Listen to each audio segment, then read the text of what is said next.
Fakir Fighter, deuxième de Gibson Creek sur ce parcours. Elle était passée. S'il répète pareille performance, il ne devrait pas être loin du compte.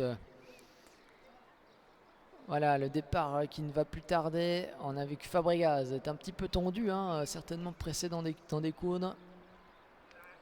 Ce numéro 3, alors qu'on voit que Ben Gonelière un petit peu en retard. Il va rejoindre gentiment ses adversaires. Ben Gonelière qui va arriver lancé derrière la voiture.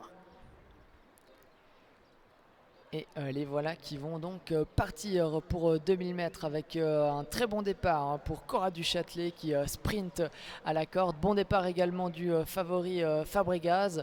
On est parti plus vite avec Daphné de Favrol qui va s'installer au commandement. Aloud Byfax qui vient en troisième position. Et Classic Chrono hein, qui tente d'effacer son numéro 8 à l'extérieur mais qui va se faire contrer.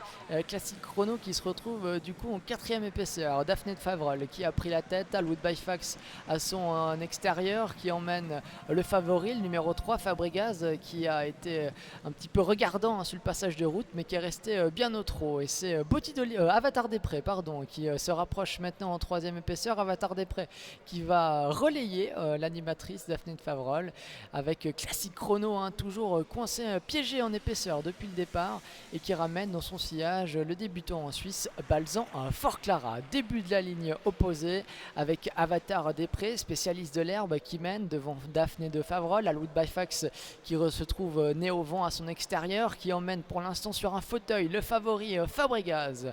Classic Chrono toujours piégé en troisième épaisseur avec Balzan Fort Clara dans son sillage. Fakir Fighter qui est également dans ce wagon de la troisième épaisseur. Aloud Byfax qui accélère maintenant. Aloud Byfax qui a un peu moins d'un kilomètre de l'arrivée, qui accélère pour prendre la tête et qui laisse donc Fabregas né au vent. Aloud Byfax donc avec Valérie Henry qui a pris le meilleur, qui aborde maintenant le dernier tournant avec Avatar des Prés dans son sillage. Daphné de Favrol sur une troisième ligne à la corde. Fabregas se retrouve troisième, né au vent. Il emmène le numéro 4, Corleone. Dans ce wagon, on retrouve également Chambotonic hein, qui a eu plutôt un bon parcours, mais il faudra trouver le passage. Fakir Fighter qui était derrière Classic Chrono, qui n'avance plus, a été contraint de se décaler en quatrième épaisseur dans le tournant et il tente un truc difficile là, Fakir Fighter, mais il sera approche bien tout de même. Ils vont bientôt aborder la dernière ligne droite. Les favoris sont là, vont bientôt s'expliquer avec Aloud Byfax, avec Fabregas à son extérieur, avec Fakir Fighter qui s'est bien rapproché, Corleone et Chambotonic qui sont pour l'instant un petit peu coincés. Début de la ligne droite avec Aloud Byfax qui va tenter de repartir sous les attaques, mais Fabregas qui vient de plus en plus fort. Fabregas qui prend le meilleur. Cette vue, Fakir Fighter qui est au galop et Fabregas qui a pris maintenant le meilleur sur Aloud Byfax qui se défend bien. Chambotonic qui vient bien terminer, tout comme Corleone. Fabregas qui va tenter de repartir sous les attaques. Corleone, Chambotonic qui finit bien à l'extérieur. Aloud Byfax qui se relance à la corde.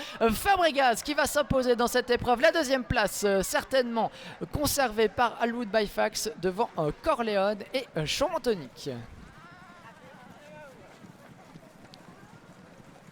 Fabregas qui débutait sur l'herbe aujourd'hui mais qui a doublé la mise hein, très facilement malgré un parcours né au vent hein, durant la deuxième partie du parcours, qui a